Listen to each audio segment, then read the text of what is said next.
Hi everyone, and welcome to the interview with researcher Saša Brdnik. She is a PhD of computer science, and her expertise is explainable artificial intelligence. Welcome, Saša. But before I give you the word, even though this interview is about transparency of artificial intelligence and her research is explainable artificial intelligence, these two terms are tightly related. And now I'll give you the first word to Saša. So Saša, welcome, and please introduce yourself if I missed anything, and please explain us what transparency is, and then eventually we will come to the explainability, which is your expertise. Okay, thank you for the word. I think you captured everything. So my name is Saša Brdnik. I work at University of Maribor. And yes, my research work is focused on explainable AI. About the transparency you asked about, so in the transparency touches informed decision making. So systems that use artificial intelligence should inform users that they are interacting with AI system. So they should make it transparent. Same goes for AI generated content. So if any of the content within the system is generated or modified with artificial intelligence, users should be informed about it. Also, users should be aware of the purpose of the model, level of its accuracy and robustness, so they can adjust their expectations accordingly. Okay. Thank you very much for this explanation of what transparency is. But why do you think this transparency in AI is important for us, especially for even non-technical people? We are engineers, it is important for us, but why do you think it's important for non-technical people, users, and other stakeholders that can be used or affected by AI systems? Well, transparency helps ensure trust, fairness, and of course accountability, allowing also non-technical users, non-engineers to confidently use AI systems in their work with appropriate understanding of their bias and error, because there's always bias and there's always error. But if we know how big they are and in which cases they come into play the most, we can adjust our use of the system accordingly. Thank you very much for your answer. You mentioned there's always bias and error with AI, but we users, we think of these machines as objective algorithms. They don't have these human traits. And how would you explain these biases and errors? Well, I of think course, yeah, sorry. some of the bias is based from the training data. Of course, if we train our model just on some use cases of the data, the applications on another group of people or another group of challenges might perform worse than it did on our training data. And of course, if our training data has had some bias, like by default, this bias would also be visible in the decisions of the model or the AI system altogether. No, thank you very much. And this is probably the reason why in the European Union we got recently this newest version of AI Act. This is the new regulations that's supposed to regulate and how these AI systems are used, trained, and how they can affect us EU citizens. Do you know this act? Can you summarize it a bit for us non-technical people, or for non-experts? Yeah, of course. So the AI Act came into play in August, so just last month. But it will be made into use over the course of, I believe, 2 or many more years. The AI Act emphasizes transparency as a key requirement, demanding that all the AI systems, especially high risk ones, are explainable to users so they can understand their workings and their limitations. So as I previously mentioned, AI systems will need to report additional information about them, such as expected accuracy, robustness, also their security, and where they are applicable. So the performance of the system on selected groups of people. They also will have to report the specifications for input, the training, and the testing data they used. And of course, users will have the option to take this into account, which will come into play, especially in the high risk level systems, such as law enforcement systems or immigration systems or any systems related to health or education. Yeah, which makes sense. And the AI Act emphasizes or strictly mentions the transparency part of the AI, which is the key subject of this interview. But still, as you already explained what transparency is, but on the other hand, you're a researcher of explainable AI. So how does these terms relate? And also we have another term here, interpretable AI. And how do these terms relate? So interpretability refers to the degree to which a human can predict the outcome of the model or of the AI system, or to the degree to which user understands the reasoning behind the models or the system's decisions. It can also be associated with terms such as comprehensibility, understandability, and explainability, all of which contribute to different aspects of interpretability, the focus of which is the human user. Explainability focuses on making the decisions of the complex models clear, even if the explanations are not intended directly for human end users. So they can also be reused by other systems. Both of the concepts, both of the terms are needed to offer some level of insight or transparency, if you will, into the AI systems. So you would say to make AI systems more transparent, we need the knowledge or the methods to interpret and explain how they work, their decisions, and so on. So this is how these terms are still important, not still important, but the basis for the transparency. Am I getting this correctly? Yes. Thank you. Could you explain these terms, interpretability, explainability, in more practical terms? Of course. So interpretability is about how easily humans can follow AI's decision process, while explainability is about providing users with understandable reasons for the outcomes of those processes. Okay. But your research focuses on evaluating explainability techniques or approaches. So how to explain the decisions made by the AI. So what do you think are or in your knowledge or in your knowledge of the literature, what are the current challenges, let's say, in evaluating these techniques? So one of the biggest challenges is that there is no best approach, no one-size-fits-all approach that could be applied to all the cases, because we need to consider the users.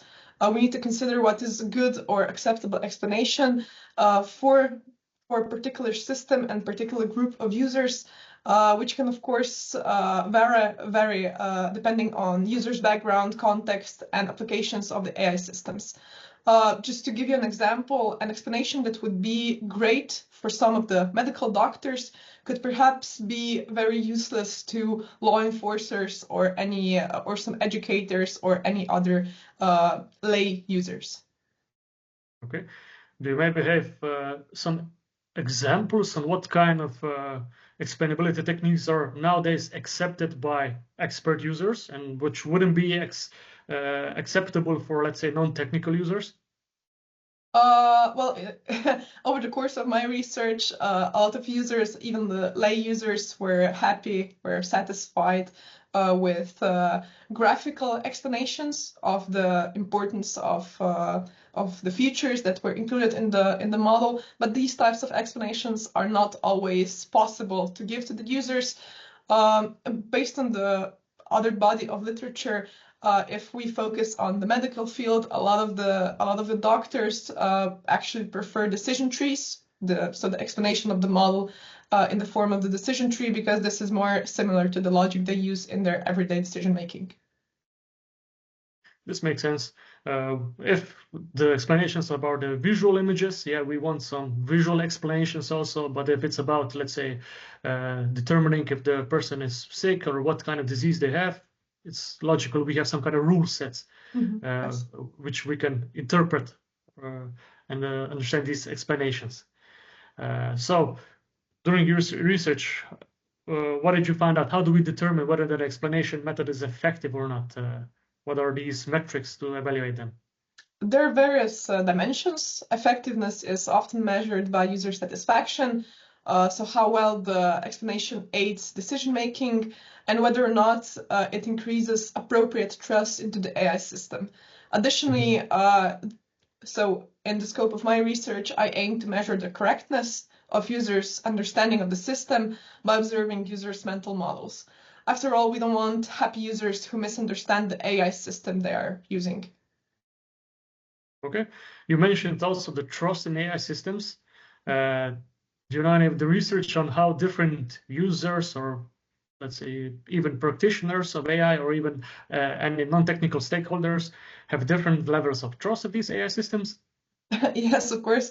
So we were quite surprised by the results of our work, because the results showed that lay users, so users with fewer knowledge or insights into the characteristics and architecture of AI systems, had higher trust in those systems than actual engineers and users with more knowledge about the AI systems. So, but of course, users who know more about it know also all the disadvantages and all the pain points of the models. So this could perhaps be expected. Yeah, this makes sense, because we technical people that know how these things work, we know the, let's say, the caveats, we know the minuses of these AI systems, so we are more aware of them. So that's why our trust levels are probably a bit lower than for non-technical lay people. So yes, exactly. Which is also probably the same for other engineers, maybe space engineers or pilots and so on. So, yeah. Probably. Yeah.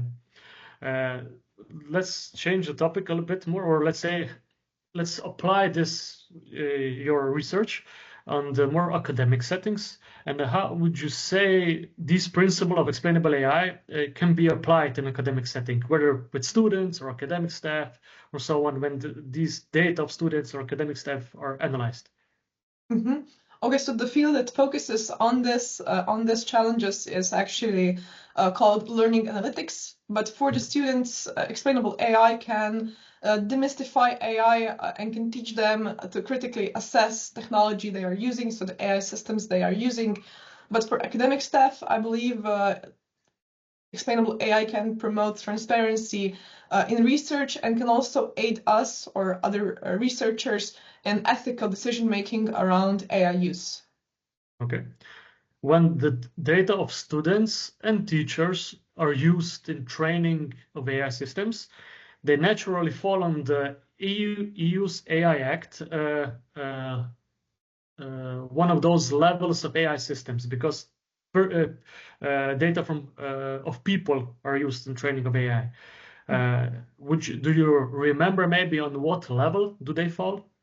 I think it's one of the higher levels. So everything that touches healthcare, education, and anything that has the ability to directly affect people's lives is put into one of the highest risk categories of the systems that we will be observing, or that will be affected by the AI Act, which is of course logical, because we want those systems to work best, not to limit people because of the technology, because a certain AI model said that they should fail, that they will fail, that they will, I don't know, they have wrong decision making, or are categorized in a less desirable group. Okay. So based on your assessment that these AI systems then fall on the higher levels, based on the EU AI Act, this means those principles like fairness, accountability, even transparency are a must for these systems to be used in real life, not just for the research purposes, right? Of course, yes. Because as I stated before, we want the users to know when the systems work well, and in which cases even the systems can fail and can be biased, can give errors, so that the end user, that's at the end of the day, should make the decision for every scenario, has all the information and can act accordingly. Of course. For example, if the AI system is used for, let's say, career guidance or something similar, or maybe for tutoring of the students, this has high impact on their lives. So if the wrong decision is made, or any decision is made, we usually need some explanations, or we could why the decision is made, because the wrong decisions could impact those lives very negatively. So this is my understanding why these systems should be on a higher level on the critical categorization of AI systems. Makes sense? Yes, of course. That's exactly why. Let's finish up with maybe one last question. How do you see the role of this explainable AI evolving in non-technical fields like education, maybe psychology, and so on, for the non-technical people? I hope that explainability for the non-technical people will help them to confidently adopt AI, to see all the benefits and to understand the limitations, and that it will show them how AI systems can help them within their work without users losing control over the outcomes or over the processes that they are working within or with.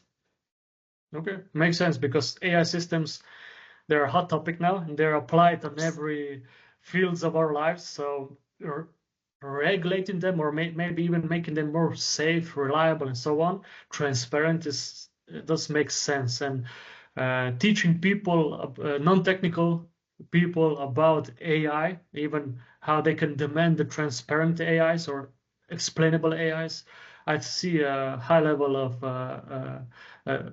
well, not high level of trust here, because they have high level of trust, but making these systems and more safer in the long run. So yes, hopefully. So this is the whole. I believe that this is the whole goal of the AI Act, because it has accelerated the work and, of course, the technology so fast that we need some checks before we actually apply all the decisions that AI systems give us into the real life without giving it a second thought. So I believe that some checks are welcome and should be introduced. Okay. Before we say goodbye, Saša, could you confide us with your future research path, and what are your goals for the research, or what are your interests? What do you want to research in the future? Well, of course, I will probably be focusing on explainable AI further.